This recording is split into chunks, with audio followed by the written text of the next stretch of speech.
Ladies and gentlemen, bonjour et bienvenue dans ce nouveau journal d'un vegan. Bon, franchement, désolé pour la semaine dernière, j'étais vraiment pas en état de tourner malgré ma volonté. Donc la petite pause était nécessaire, bien que je sois pas encore sorti d'affaires, ça s'entend à ma voix je pense, et ben je me suis dit cette semaine, je veux faire une vidéo. Donc on va faire un bon journal comme il se doit et ça commence sans plus attendre.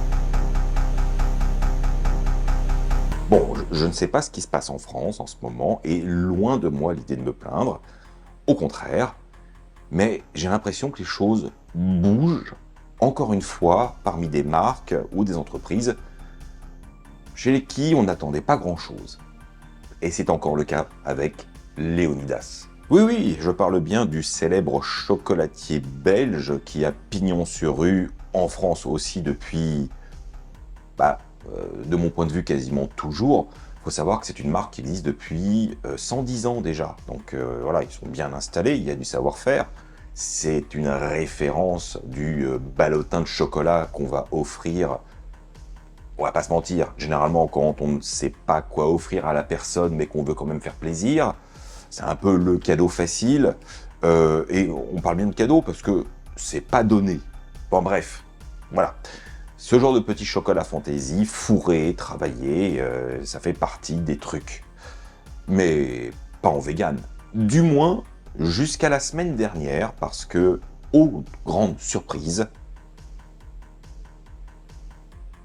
oui, ça existe, et j'en ai. Donc les amis, Léonidas nous propose désormais, non pas un, ni deux, ni trois, mais 4 chocolats, version bonbon, vegan.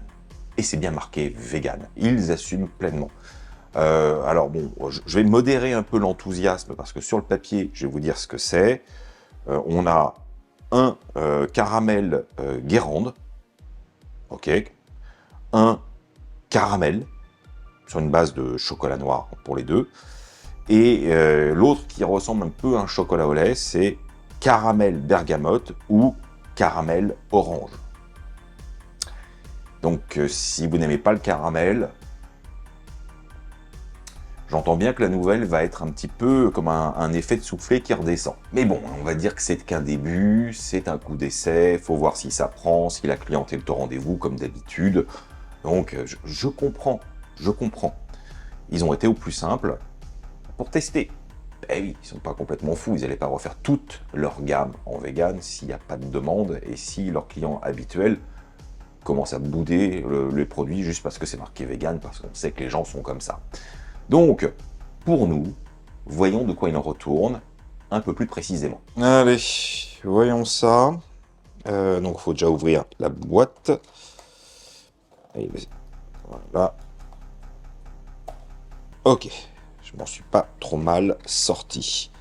Alors déjà, voilà, c'est bien. Il y a un petit fascicule avec marqué vegan. Et dedans, on découvre les fameuses 4 variétés. Bon, vous en douterez, hein, on a demandé un assortiment des 4 de manière plus ou moins équivalente. Il y a un étage en dessous, hein, quand même, faut pas exagérer. Donc on voit qu'il y a 2 teintes, hein, un noir et un plus clair, pas forcément complètement chocolat lait, mais bon. Et 2 formes. Et bah, faut goûter. Bah, je vais les faire dans l'ordre. On va commencer donc par le premier, qui est un chocolat noir plus rond. Alors celui-ci, c'est le caramel Guérande. Donc je m'attends à un caramel salé. Je trouve que la finition, le brillant, le tempérage est très réussi. On n'a pas un truc avec les petites taches un peu blanches. Très souvent, on voit ça dans les chocolats vegan. Pas forcément de très bonne facture. Donc là, c'est plutôt gage de qualité, on va dire. Allons-y. Je vais mordre. Voir si c'est un caramel coulant ou dur. Allez, je suis joueur.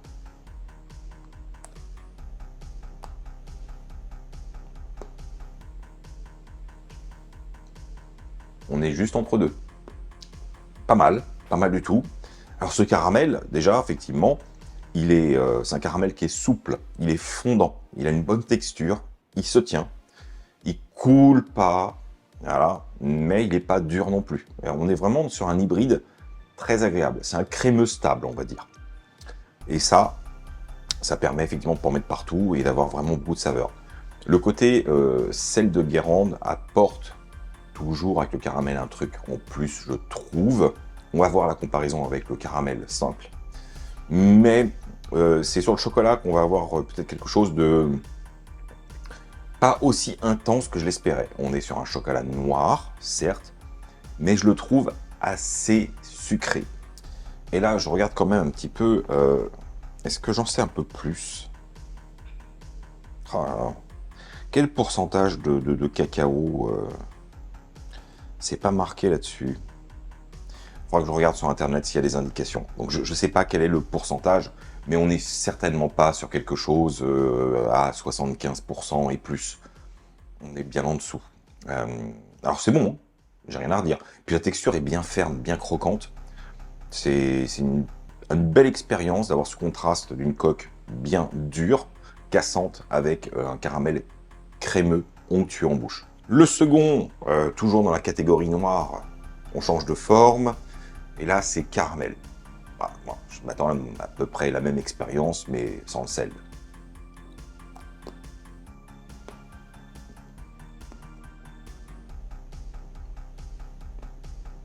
Bah oui, là pour le coup, il n'y a pas grand chose de plus à ajouter, c'est la même expérience, c'est la même texture, même jus en bouche. Il y a juste effectivement cette note de sel en moins, et une note ambrée qui est beaucoup plus puissante.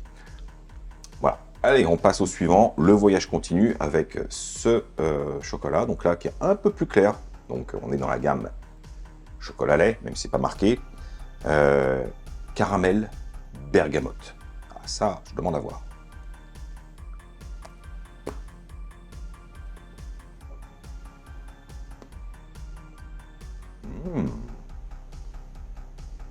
Très sympa. Alors là, au niveau du chocolat, on a quelque chose d'un petit peu plus tendre sous la dent, moins cassant, on s'enfonce plus facilement. Et au niveau du goût, c'est beaucoup plus doux. Voilà, peut-être même un peu plus sucré. Je pense peut-être. Parce qu'on va pas se mentir, hein, on est sur des chocolats au caramel, donc c'est full sucre. Cherchez pas la subtilité à ce niveau-là, on dit ah ça va, c'est pas trop sucré. Non, c'est sucré. Voilà, point. Il n'y a pas de débat. Et on est là pour ça. Donc, après vient ce fameux caramel, la texture est identique, on aura compris, et l'aromatisation bergamote est vraiment très réussie, c'est assumé, on a bien la note. Alors pour ceux qui ne connaissent pas la bergamote, et oui, ça peut arriver, vous connaissez certainement le thé Earl Grey. C'est ça, la bergamote c'est un agrume, et son utilisation la plus courante, la plus connue, alors que voilà, ça peut faire beaucoup de choses, c'est dans le thé. Mais dans le chocolat, waouh, ça marche très bien. Allez, un petit dernier. Bah alors, vous voyez, hein, on joue toujours sur les mêmes formes. Hein, je vous l'ai dit, hein, deux rectangles, deux ronds. Voilà. Toujours la version coque, chocolat plus clair. Et là, on est sur du chocolat caramel orange.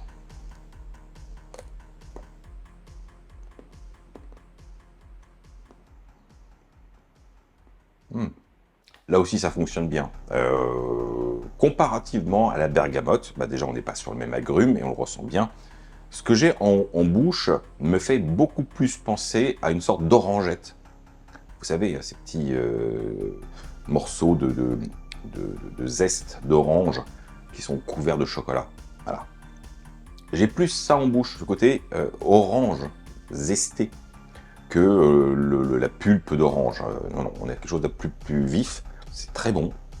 Et d'ailleurs, j'ai cru percevoir dans le caramel des tout petits morceaux de zeste d'orange.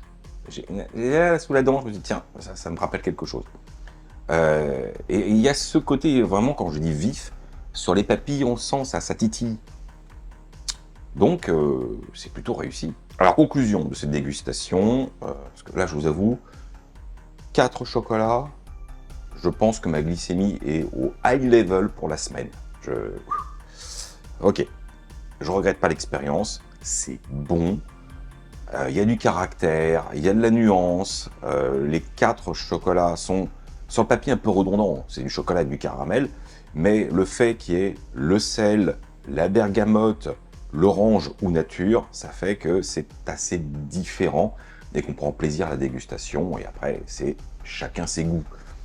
Je suis pas du tout déçu, j'aurais aimé, oui, certainement, qu'ils proposent un caramel et puis autre chose. Et en même temps, comme je le disais au départ, je comprends qu'ils prennent pas trop de risques et qu'ils essayent pour voir comment ça prend. En France, le marché est tellement compliqué, il y a tellement de bonnes initiatives qui finissent le bec dans l'eau parce que les véganes ne sont pas au courant ou ne veulent pas consommer ce type de produit. Et monsieur et madame tout le monde, eux, s'en moquent éperdument, ou c'est juste pour offrir une manière très occasionnelle, et bah du coup, l'offre ne rencontre pas son public et ça disparaît. Donc, on verra bien. En tout cas, bravo à Léonidas de rentrer dans le jeu. On verra bien où ils vont, en espérant que la gamme se développe, s'enrichisse et qu'on commence à avoir des fourrages totalement autres, avec des pralins, avec des ganaches, avec des crèmes, avec autre chose, en vegan, avec leur savoir-faire, et je leur fais confiance pour ça. Bon, bien sûr, je suis curieux d'avoir votre avis.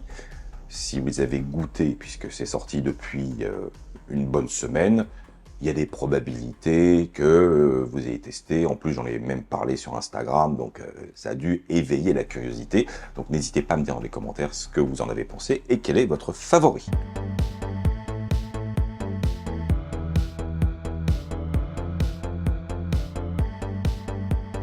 Bon, les amis, nous sommes dans le quartier étudiant de Jussieu. Je suis juste en face de la faculté. Et c'est un quartier qui, malheureusement, il faut bien l'avouer, n'est pas très vegan-friendly. Alors, de la restauration rapide, du snack, de la malbouffe, ça, il y en a à gogo, même certains petits restos, ça, il n'y a rien à dire. Mais quand on est vegan, par contre, on est un petit peu malheureux. Et voilà, heureusement, maintenant, il y a Veganil.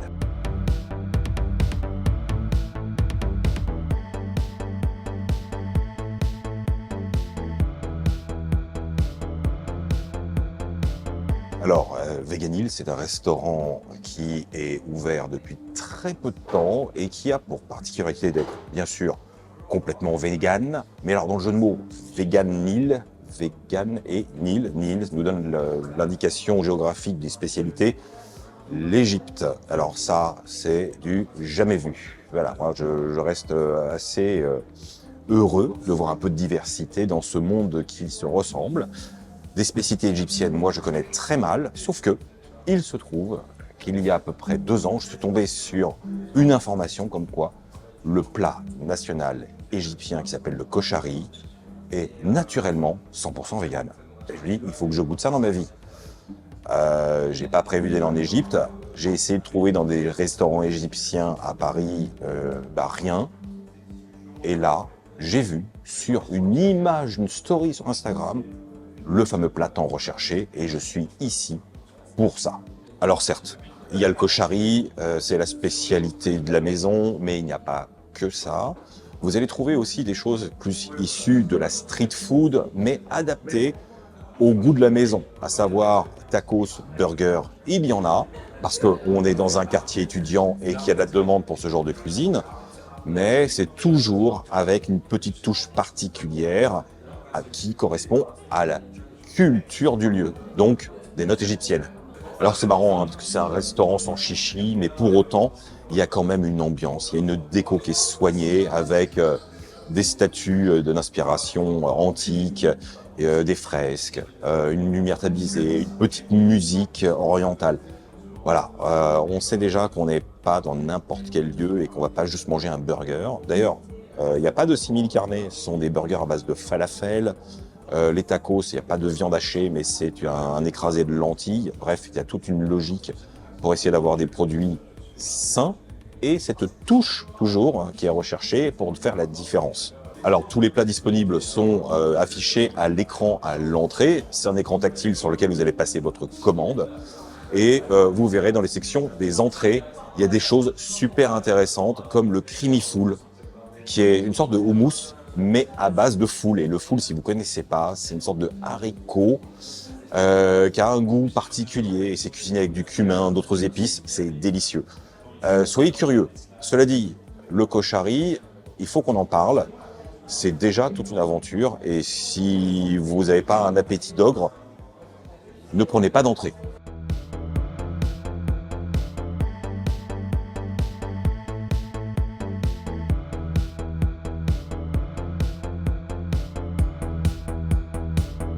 Bon voilà, mon koshari est arrivé et il faut qu'on en parle.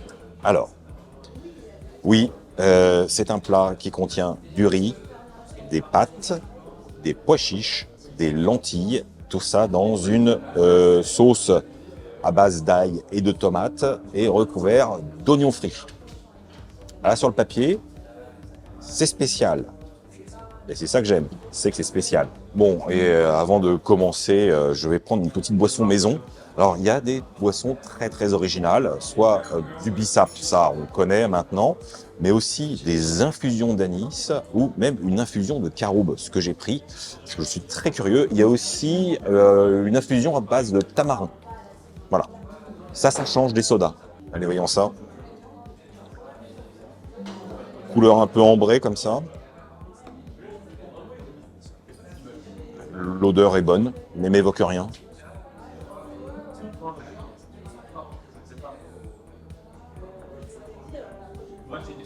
Et c'est pas mal. C'est une note un petit peu de caramel. La boisson est sucrée, mais très peu. Mais c'est ça, c'est la note ambrée caramel, la profondeur, mais pas le côté attaque sucrée. C'est bon, hein. Allez les amis, c'est l'heure de goûter au koshari, tant désiré. Et franchement, il y a une belle dose. Hein. Quand je vous dis, évitez de penser entrée dessert avec le plat. Ça, c'est bon quoi. On est bien, je pense. Je sais pas s'il faut mélanger ou pas, mais allez, j'y vais. Alors, voyons ça.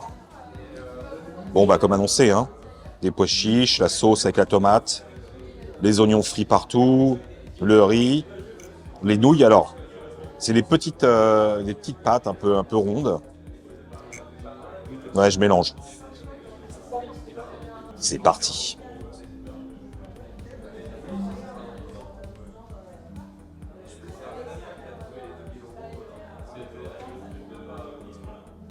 Mais qu'est-ce qui se passe en bouche? J'ai jamais mangé un truc comme ça. Hein. C'est riche en bouche. Alors, à tout niveau. Effectivement, on sent qu'on va être bien nourri en profondeur. Je risque pas d'avoir faim de la journée. Mais ce mélange est curieusement harmonieux. Et ça, c'est contre toute attente. Hein. Parce que, oui, ça me fait marrer de manger un plat avec des pâtes, du riz, des lentilles et des pois chiches. Mais je ne m'imagine pas quelque chose de subtil et de particulièrement bon.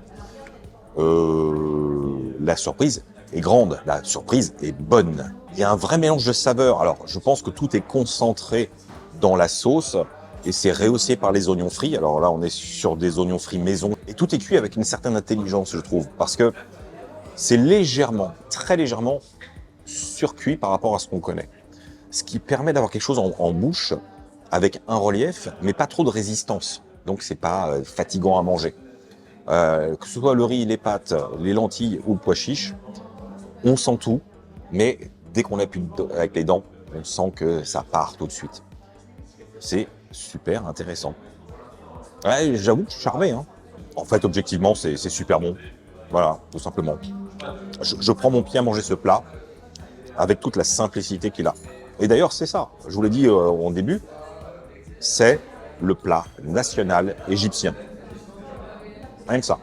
Le plat le plus populaire, c'est un plat qui est très peu coûteux, mais qui a des apports nutritionnels sérieux. Donc, ça permet d'être rassasié sans être ruiné.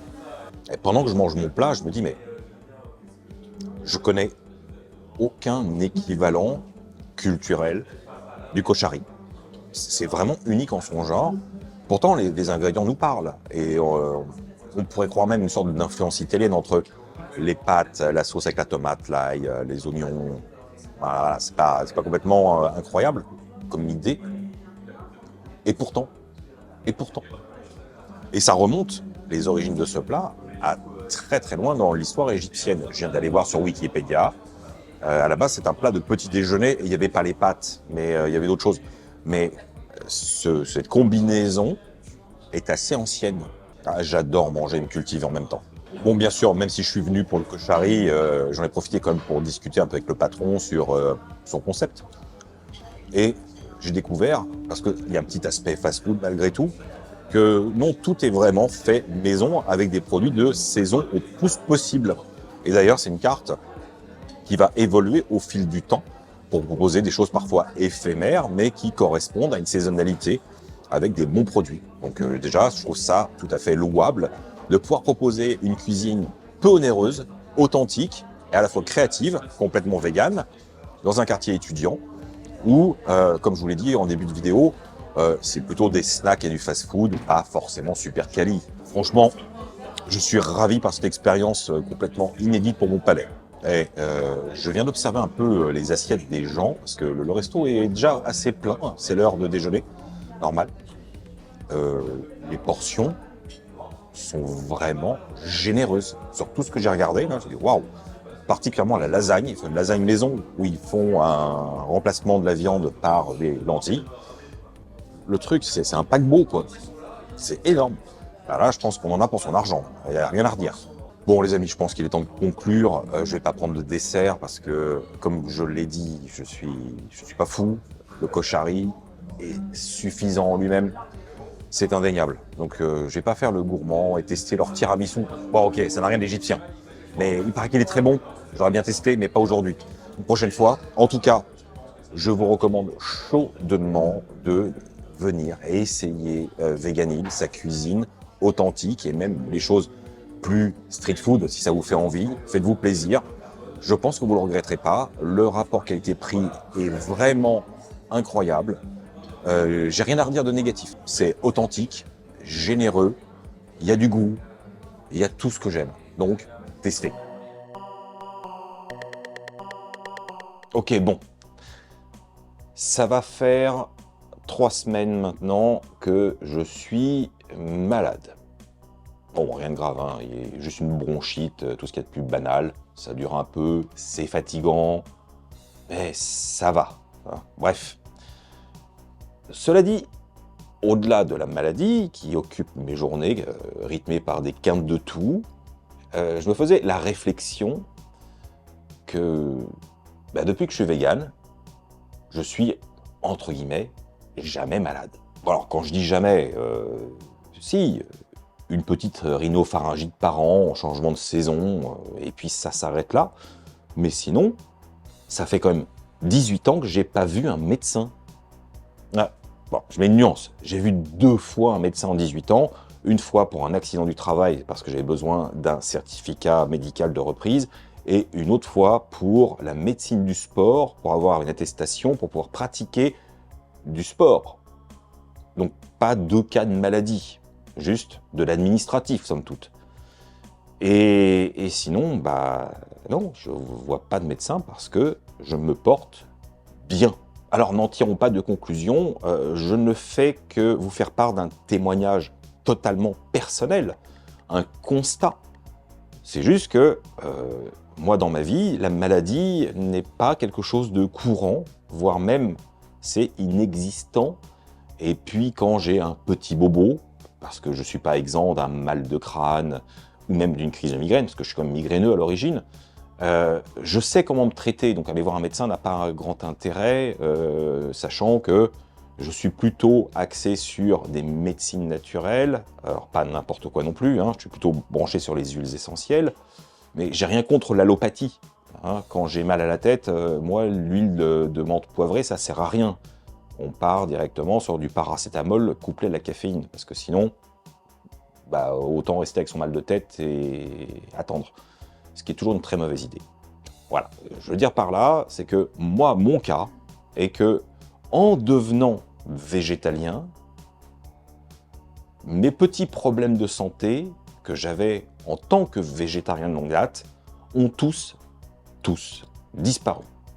Alors, c'est un constat plutôt agréable, bien que je n'ai pas choisi un autre mode d'alimentation pour ma santé. Cela dit, les faits sont là, du moins pour ce qui me concerne.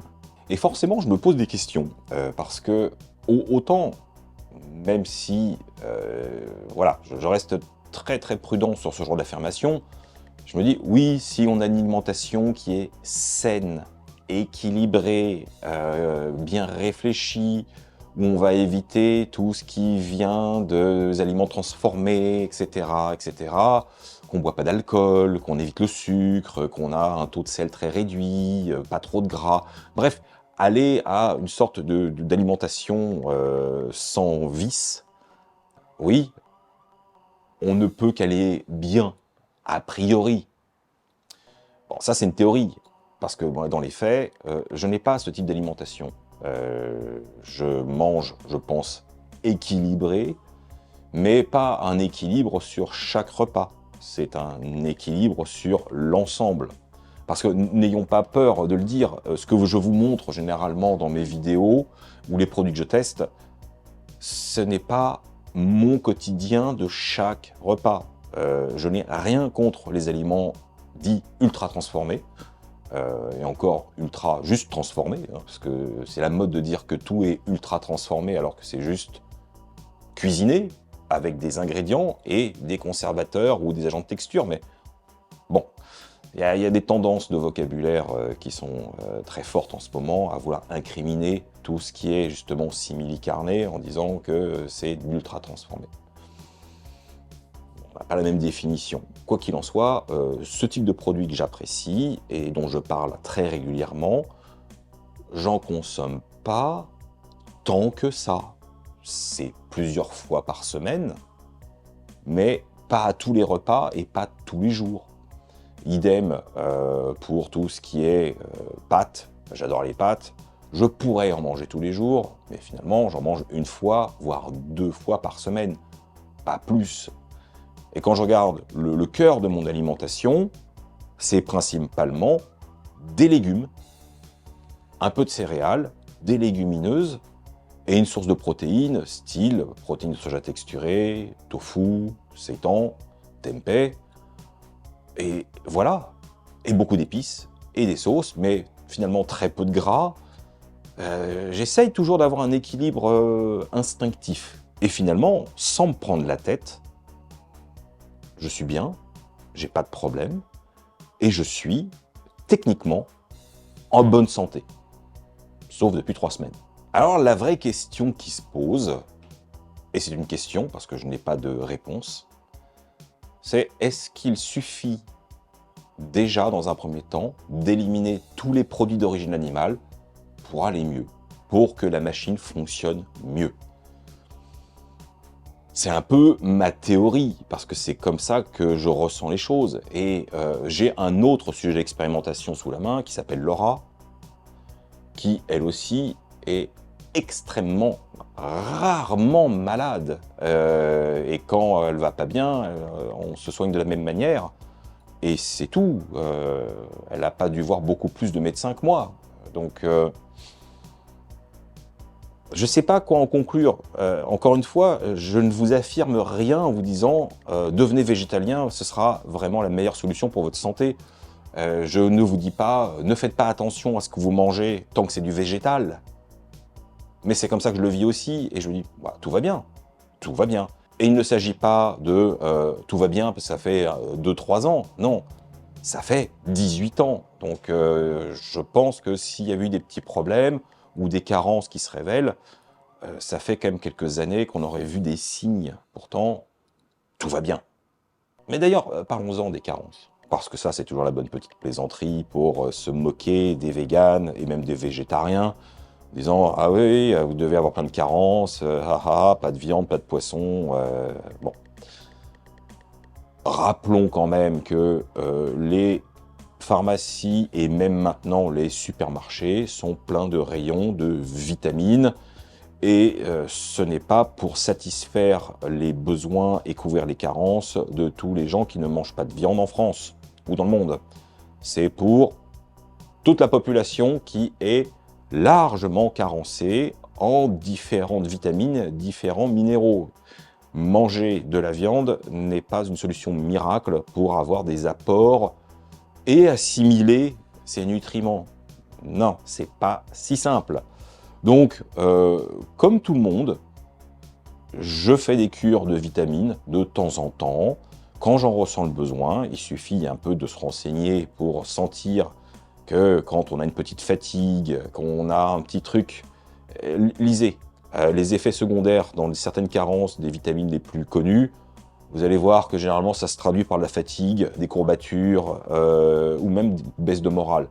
Vous reprenez des vitamines et tout à coup, tout va mieux. Et je pense pas que ce soit juste un effet placebo.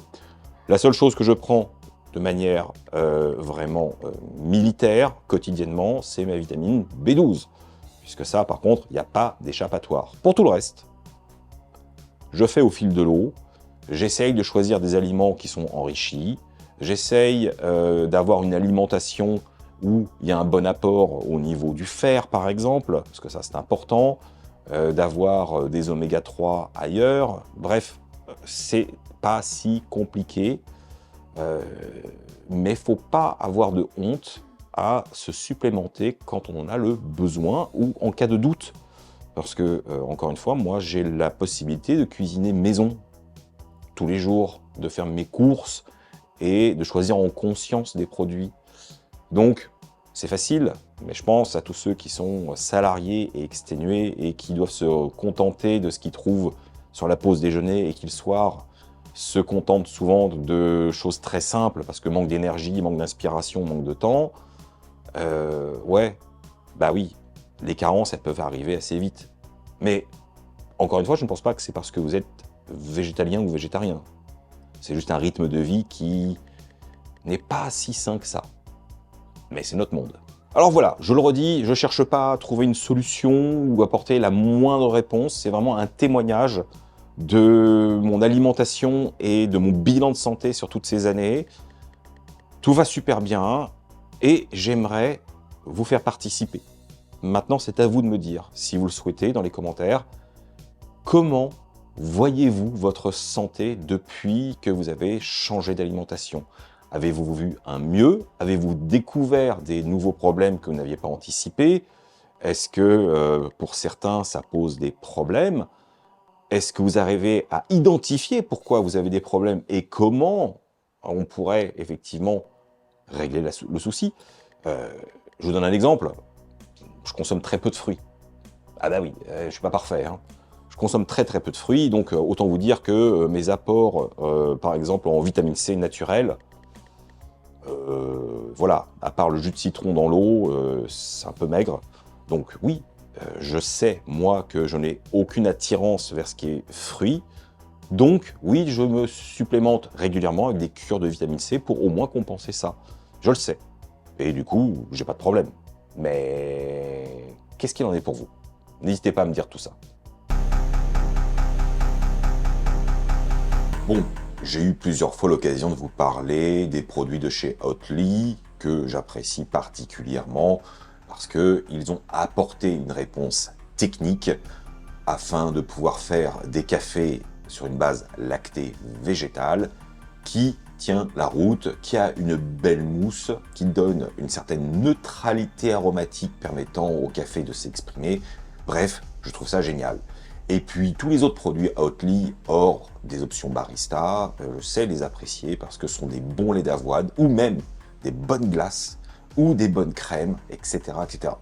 Alors, bien sûr, on n'a pas encore tous les produits de la marque suédoise en France, loin de là, très loin de là. Mais si je vous en reparle aujourd'hui, c'est qu'il y a une nouveauté chez nous. Et cette nouveauté prend la forme d'une boisson individuelle, que voici, le cappuccino. Alors, j'avoue que je ne suis pas hyper client de ce genre de truc, parce que si j'ai envie de boire un cappuccino, bon, a priori, j'ai envie de le boire chaud, alors que ce sont des boissons froides. Il y a une autre référence qui est mochaccino. Alors la différence, hein, là on a du café et du lait végétal. Dans le mochaccino, on a une pointe de chocolat. Ok, pourquoi pas. Moi je suis pas un grand fan du mochaccino, j'avoue. Alors que le capou, je dis pas non. Bref, alors c'est marqué Check Me. je m'exécute, et puis on va goûter, voir si c'est digne d'un cappuccino, selon mes critères. Ouverture de l'opercule. Ouais, c'est bien. Voilà. Ça a une odeur un peu de café au lait, quoi. Un cappuccino. Alors, en ayant bien secoué, je vois qu'il y a de la mousse. Ça peut peut-être valoir la peine que je verse dans un verre pour voir la texture. Juste pour le fun, même si c'est fait pour être consommé tel quel. Let's go. Ouais, belle onctuosité, hein, ça se voit tout de suite. Oui, bon, je peux pas vraiment vous montrer, il y a une très légère mousse. En même temps, c'est une boisson froide, hein. Faut pas rêver. Ça sent bon, hein.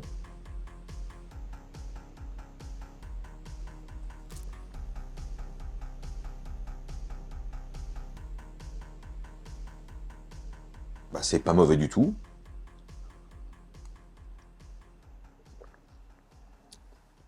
La texture est assez riche en bouche.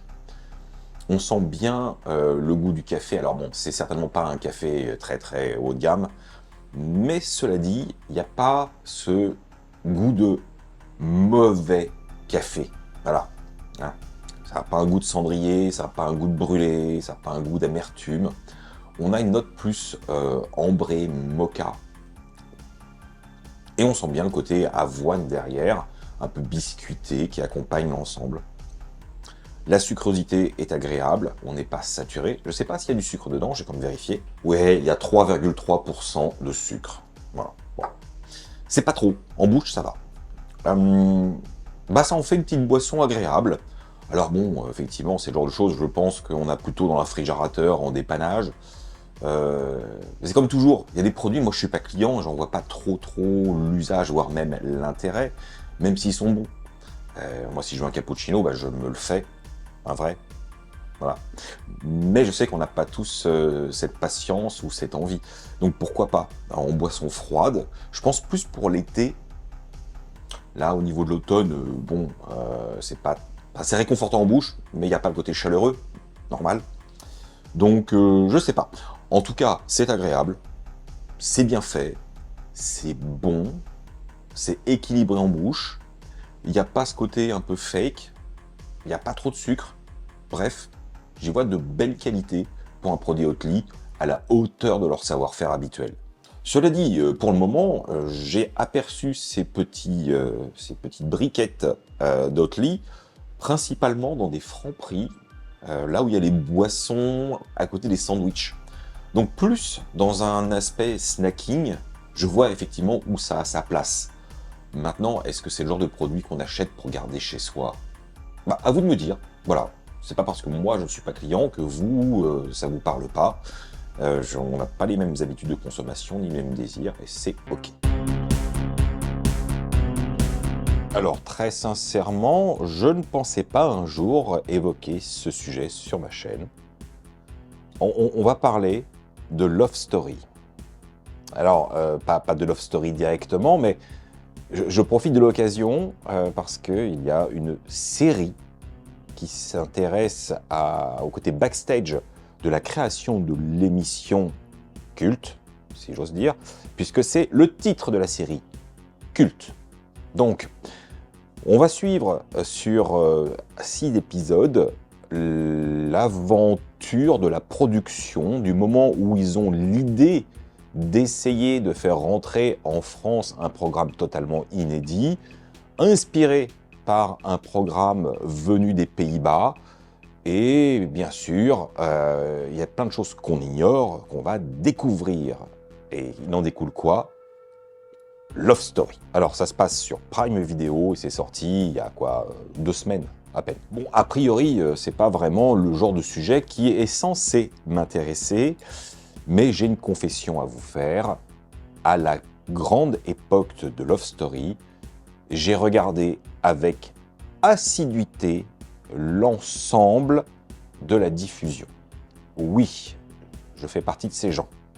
Alors, pour ma défense, mais finalement, tout le monde avait autour de moi cette idée de dire « oui, mais on regarde ça de manière sociologique, second degré, etc. » Et Oui, c'était la démarche initiale, mais je pense que, comme tout le monde, on s'est fait prendre, on s'est fait happer par ce concept voyeuriste. Voilà, très honnêtement, même si mes motivations est peut-être un peu plus élevées que juste regarder des gens enfermés entre quatre murs et vivre leur vie de manière plus ou moins artificielle, oui, je me suis pris au jeu à regarder tous les jours les quotidiennes et la grande émission une fois par semaine. C'est devenu avec des amis un rituel.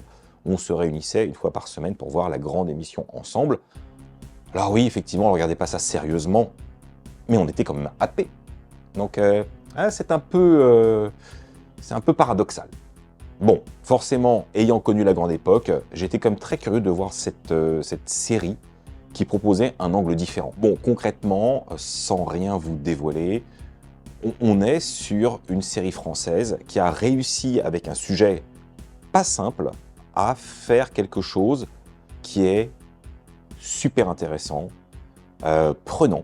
On a envie de voir la suite. Il y a même une sorte de thriller, mais même s'il n'y a pas d'enquête, il y a une tension derrière, il se passe des choses, on s'attache aux personnages. Alors peut-être d'autant plus parce que on les a connus, avec des grands guillemets, à l'époque, peut-être. Mais en tout cas, c'est hyper efficace et ce n'est pas ce à quoi je m'attendais. Parce que finalement, du Loft, on voit que très peu de choses. Des candidats de l'époque, finalement, on ne voit que Loana, forcément, et un peu Jean-Édouard. Les autres sont vraiment au rang quasiment de figurants, parce que ce n'est pas le sujet. Ce qui se passe dans le Loft n'est pas le sujet. Et ça, c'est audacieux. Alors, je vais quand même avoir un sacré coup de chapeau pour l'actrice qui joue Loana, parce qu'elle est hyper crédible, à tout point de vue. Elle est bluffante. Bon, si vous avez connu la Loana de l'époque, vous voyez celle-là, vous dire comment ils ont fait pour trouver quelqu'un d'aussi parfaite pour coller le rôle. Bref, voilà. Tout ça pour vous dire que avec Laura, on a adoré regarder Culte, on l'a dévoré, ça fait 2 soirées, dense, et on n'a pas regretté de regarder ça. Et pourtant, franchement, c'était pas gagné. Pourtant, c'est un pari réussi, donc franchement, si vous avez aimé à l'époque Love Story, ou même que vous l'avez regardé d'un regard critique, je pense que ça peut valoir la peine de le regarder. Maintenant, la question se pose, est-ce que si vous n'avez pas connu Love Story, est-ce que ça en vaut la peine? Peut-être bien, mais ça, je pourrais pas le dire.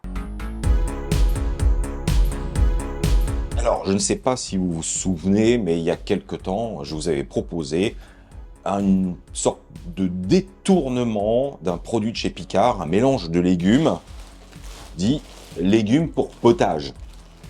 Et effectivement, j'en ai fait un plat, version un peu potée, bref, un truc sympa. Mais je l'ai détourné. Et en faisant mes courses, je me dis, mais en fait, légumes pour potage, j'ai jamais fait de potage avec. Et si ça se trouve, c'est bien. Et ben pourquoi pas. Alors pour info, ce mélange, ça contient du poireau, de la pomme de terre, carottes, haricots verts, navets, céleri rave et oignons. Donc il y a de quoi faire. Ce que j'aime bien avec ce mélange, c'est pour ça que moi j'ai l'habitude de l'utiliser pour faire des plats de légumes en fait, c'est que ça coûte 2,50 € le kilo. C'est certainement le mélange de légumes le moins cher de chez Picard, et je trouve qu'il fait très très bien le boulot. Mais donc voilà, aujourd'hui on va faire une soupe, mais avec la petite touch, hein, comme il se doit, et j'ai bien envie d'aller sur des notes de curry, un truc bien, un truc bon.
voilà. Bon, je penche pas trop le bol, forcément. Hein.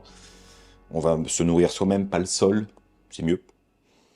Qu'est-ce que ça sent bon. Ok.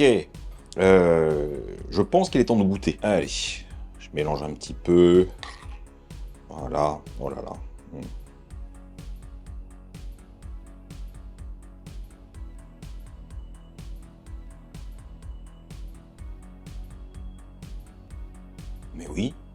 Mais oui, c'est bon. Allez, j'y vais carrément. C'est même très très bon. Bon, donc je valide ce mélange de légumes qui est pas hyper sexy, bien qu'il y a un beau mélange et une diversité. Je dis ouais, ok. Puis les légumes surgelés, on sait bien, si c'est pas bien assaisonné, c'est flotteux, c'est pas foufou. Mais là, avec tout ce que j'ai mis, vous imaginez bien que ça a de la saveur, ça a de la profondeur. Mais surtout, j'ai pu les travailler pour avoir cette texture extrêmement crémeuse et un effet qui est bien amplifié par l'ajout des pois chiches. Bon, déjà parce qu'on a envie d'avoir un petit peu de protéines, avoir un peu de corps, au-delà des légumes, mais aussi parce que ça donne ce côté crémeux que j'adore. Ensuite, le lait de coco, ça parfume et ça donne encore plus d'onctuosité, donc tout va bien. Alors après, je sais, il y a les gens qui n'aiment pas la coriandre, je ne vous blâme pas. Si vous aimez ça, allez-y. Moi, j'avais que de la surgelée, donc mais la fraîche, ce serait encore mieux dans cette soupe, c'est certain. En tout cas, là, ça fonctionne. Vous n'aimez pas la coriandre, pourquoi ne pas mettre un peu de persil? Voilà, tout simplement. Du persil plat haché, ça fera très très bien le boulot. Et enfin, vous avez pu voir ce truc un peu bizarre, sorte de petits cheveux un peu rouges que j'ai ajouté à la fin. C'est totalement optionnel. Alors, c'est un petit goût, mais c'est surtout très esthétique, et vous l'avez vu sur le rendu final, ça change tout. En fait, ce sont des filaments de peau de poivron. Et ouais, ça, je trouve ça dans les épiceries indiennes, ça coûte pas bien cher, et ça fait toujours son petit effet, faut bien l'admettre. Maintenant, c'est dispensable. Bon, conclusion de l'histoire, je suis très content d'avoir testé enfin le mélange de légumes pour potage en potage. Oui, bah ça fait le boulot. Donc n'hésitez pas, mais vous êtes prévenus. Donnez du caractère, sinon ça risque d'être un petit peu moyen. Et voilà, j'en ai fini pour cette semaine. Merci d'avoir passé ces instants avec moi, j'espère que ça vous a plu. Alors, petite annonce rapide, alors, je dirais dans plus de précision bientôt, il n'y a pas de problème. Je vais vous dire que j'ai continué à collaborer avec le restaurant Sweet Romance et j'ai travaillé sur plusieurs plats qui seront très prochainement disponibles à la carte. Donc j'espère que vous serez nombreux à les découvrir. J'y ai mis du soin pour donner la petite touch de cuisine française qui nous manque tant, en utilisant entre autres des produits un petit peu innovant, enfin, vous verrez bien, comme je vous l'ai dit, je vous présenterai tout ça très très prochainement, mais soyez à l'affût. En tout cas, prenez soin de vous, on se retrouve la semaine prochaine, comme il se doit, mais avant de partir, n'oubliez pas tout ça, hein. Merci encore pour votre soutien, et à la semaine prochaine. Tchuss!